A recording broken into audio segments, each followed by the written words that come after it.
Okay, let's dive into this. Welcome to this explainer. Today, we're unpacking an agonizing reality that so many people suffer from. But, almost nobody talks about it openly. It's called retroactive jealousy. If you've ever found yourself just completely consumed by your partner's past romantic or sexual history, well, you know exactly what I mean. It literally feels like this unbearable, exhausting weight on your chest. Section one, the nightmare loop. This is where we see just how immense and isolating the pain of this specific type of rumination can be. It really does feel like your own brain is torturing you. So let me ask you this. Why do we obsess over a partner's past? Think about it. Why would we actively seek out graphic, intimate details about a partner's history when we know, like we absolutely know for a fact that those details are only going to devastate us? It seems completely illogical, right? We'll take the story of David, for example. David was totally exhausted because he had spent 3 consecutive nights wide awake at 2 o'clock a.m., just furiously scrolling through his girlfriend's old social media accounts, hunting for photos of her ex. He'd actually wake her up in the middle of the night to interrogate her about past vacations and physical intimacy. He genuinely wrongly believed he was just being thorough. He thought this was a simple quest for the truth, and if he could just get all the facts, well, then he could finally relax. But spoiler alert, that wasn't the truth at all. What David was experiencing is exactly this retroactive jealousy. It's defined as obsessive, intrusive thinking about the past sexual or romantic history of your partner. We saw another case with a guy named Tom who essentially sabotaged his entire marriage doing the exact same thing. He demanded these really devastating details about a man his wife dated a whole decade ago. And it just left Tom feeling crazy and weak, desperately wanting some sort of magic communication trick to stop feeling so jealous. Now, what's really interesting about this slide is the massive disconnect between what mainstream society tells us to do and what is actually happening in our biology. I mean, look at this. Almost every internet article treats this as a bad habit, right? Or a character flaw. They say things like just use willpower, act cool, communicate your boundaries, or build your self esteem. But that advice completely ignores human biology. The biological reality here is that your nervous system is actually detecting a massive threat to your attachment bond. This isn't a lack of confidence, it is a screaming limbic problem. It's an existential threat being managed by a really frightened protector part of your brain, which brings us to section two, a biological false alarm. Let's look at the true biological and somatic cause behind these intrusive thoughts. We absolutely have to stop looking at this as a psychological flaw. Why? Because your body does not read the calendar. When you picture your partner with an ex from 5 or 10 years ago, sure, your logical brain knows it's the past, but your primitive limbic system, it has zero concept of time. It registers that vivid mental image as an absolute existential threat happening right in front of you, right in this very second. You are essentially traumatizing your own nervous system on a nightly basis.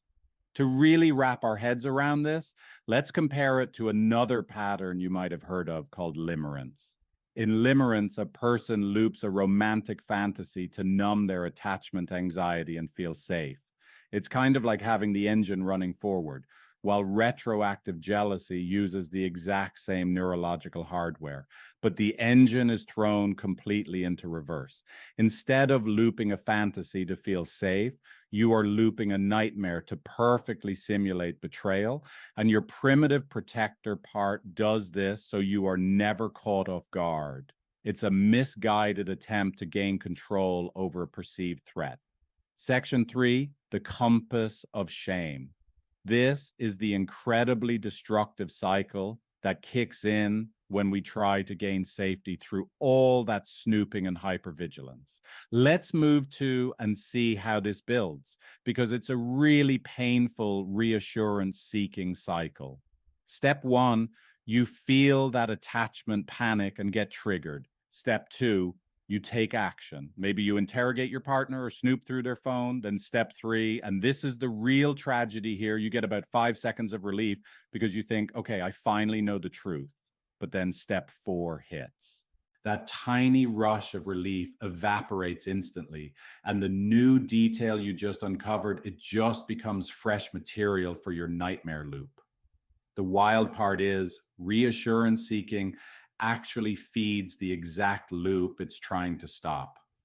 And the shame of that endless looping drops you straight into what we call the compass of shame. Feeling completely inadequate, you end up spinning back and forth between two agonizing states. Half the time, you attack your partner, punishing them for simply having a human past, and the other half of the time, you attack yourself. You call yourself pathetic, needy, insecure.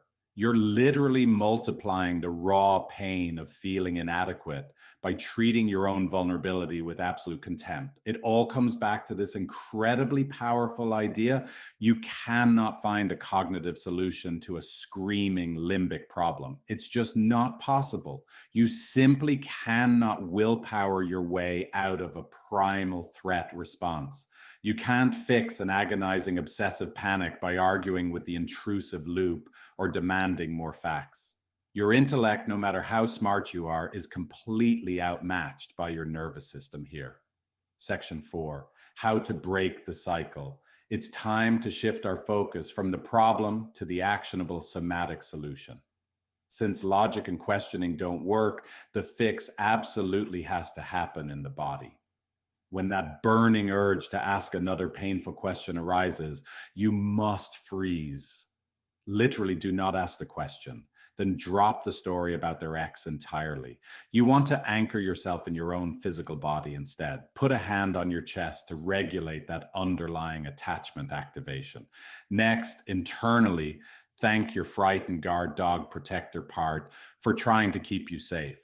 And finally, you have to learn how to share your raw vulnerability in the present moment. So the crucial point is this: turn the flashlight of your awareness inward. You really have to practice the absolute agony of tolerating uncertainty.